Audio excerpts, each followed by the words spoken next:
on Saturday.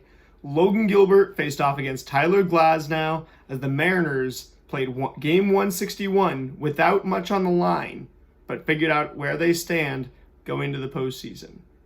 Welcome to the Dom Skeen channel, your one-stop shop for the Mariners storylines on Seattle's minds. And I have to say a quick thank you for 100 subscribers. That's right, the Root Sports video that I did absolutely blew up over the weekend, so thank you to everybody who has watched, liked, comment, shared, subscribed. I will be following up on that and talking about that a lot this offseason, the whole Root Sports debacle, and what it means for the greater MLB and how baseball looks going into 2026. But we're going to zoom right back into the very minute details of Saturday's game and try to advance scout the Dodgers and the Mariners a little bit for the postseason, as well as just look at how some of these pitchers and players are faring going into the postseason. Because really, when you are advanced scouting a team, it's like that Thanos meme. You know that Thanos meme where it's like, what was he cooking? And it's from, I forget what, it's from one of those Avengers Infinity War Endgame, but he's like cooking something in his house or whatever.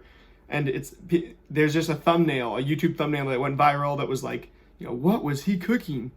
And it's used like, it's like, what was somebody trying to do, right? What was the intent behind this? And that's what advanced scouting is to, basically that's how you're going to attack a team in baseball is based on how they're going to attack you.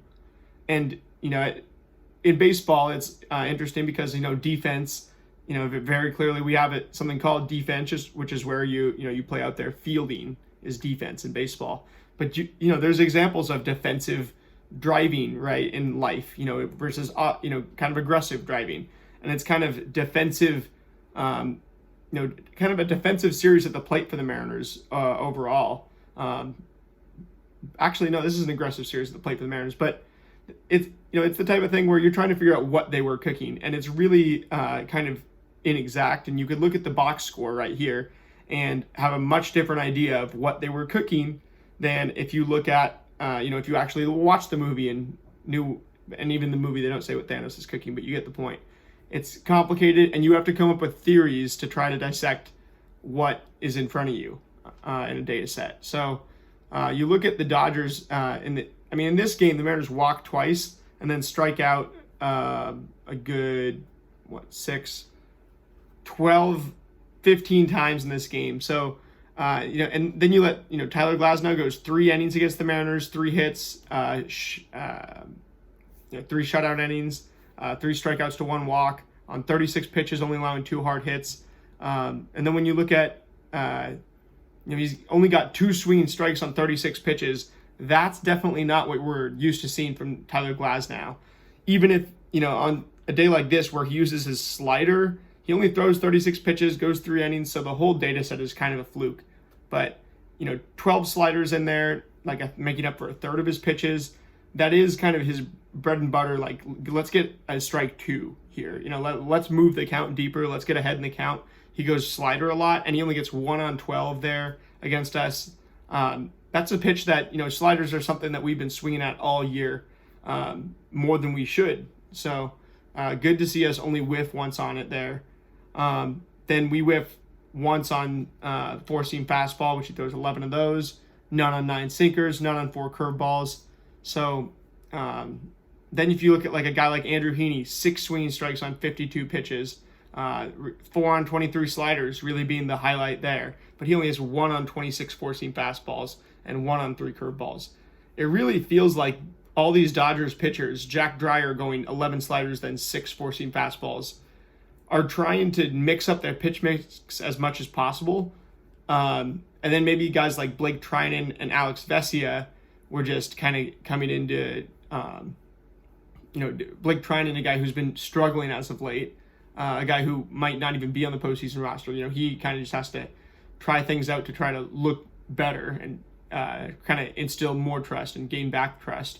A guy like, Vesia, kind of in that same boat, where he's kind of just got an outside shot of that, making that postseason roster for the Dodgers, but not necessarily solidified. anyway, then you got like an Edgardo Hernandez coming in to finish this game off for the Dodgers. 4 swinging strikes on 12 pitches. 4 on 5 4-seam fastballs too. But at that point, right, late in the game, you look at some of those, right, gaudy numbers on a 4-seam fastball, and it's like, okay, we were just swinging at everything at the end of the game because it's a game that doesn't matter, that we don't need to win. It doesn't have any effect on, our place in the standings. The whole year we're saying every game counts, and finally we get to play a game that doesn't count. It's relieving in a way because you get to go out there and just play for the purpose of playing, and and just seeing what works, and it's like you're throwing stuff at the wall, seeing what sticks. And you do ultimately get swept by the Dodgers in this series, but again, you're just trying stuff out, and there is encouraging signs. A lot of the good contact approaches we've seen from these hitters that, you can see that they've just been developing throughout the year, and you kind of know where these hitters are looking to attack the attack pitches and where they're looking to put them. If they're rather trying to be early or late, like these hitters are getting a lot more consistent as the year goes on.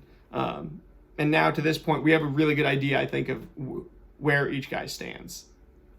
Anyway, that's pretty much going to do it for this one. Andres Munoz also gives up a few runs. Not worried about that at all. He is trying stuff out. Like in football, if you can put plays on tape, 1 week, then the opponent is going to watch that tape, and they're going to be prepared for you to run that play. So ideally, you put plays on tape 1 week, and then you change it, you alter things a little bit, because we know, that's exactly what they were expecting. So we change this one wrinkle, and now, this fake or this RPO, something like that, you can really take advantage. But in the more subtle ways too, right? In the more subtle ways is what you see right here in game 161, the Mariners trying stuff out as they get ready for the postseason. And my, kind of theory on valuable reps, I did see I had a comment over this weekend said, I guess the Mariners got a lot of valuable reps this weekend. And, you're totally right. It's kind of funny to say, wow, you go get swept by the Dodgers and you're calling this valuable reps. But yeah, in a way it is, because you saw we had, this big hot streak at the beginning of August, big bad streak, in kind of the end of August, beginning of September. And then we get really hot again in the middle of September and go on to clinch everything before the regular season even ends. For that reason, it's like having a few games, a series against the Dodgers, where you can kind of play with house money and just kind of figure stuff out on the field is a lot different. Like if you were to do that in the regular season, the season just keeps going on, and you keep having the same amount of pressure, and you might just, be having a rough patch and you lose a few games between 2 hot streaks. But it feels, when you're trying to improve things during the season, the pressure's on, and it feels like, it's not good enough to just have that as an excuse of, we can't win every game, and we're trying to, have a holistic approach to improvement, 1% better every day. That's the type of stuff that you actually talk about in a clubhouse, with human beings. And Bobby Magallanes, one of the new hitting coaches, as well as Kevin Seitzer, the other new hitting coach. Those two bring a ton of experience. Seitzer a little bit older, Magallanes I think a little bit younger, but both with a ton of experience at both like for their age levels, and then and they're kind of their philosophies too. But then both of them are super personable and way more. Every time they're asked about something this season, it's all about, it's more about learning who these human beings are and seeing what makes them tick every single day. That's the best interview that Mariners has given this season. So I'm going to close off talking about game 161 with talking about Bobby Magallanes' interview from the spring, where it was an Instagram account he does it with. But, he says, it's really less about, making a tweak mechanically to a swing like Cal or Julio, or Ronald Acuna.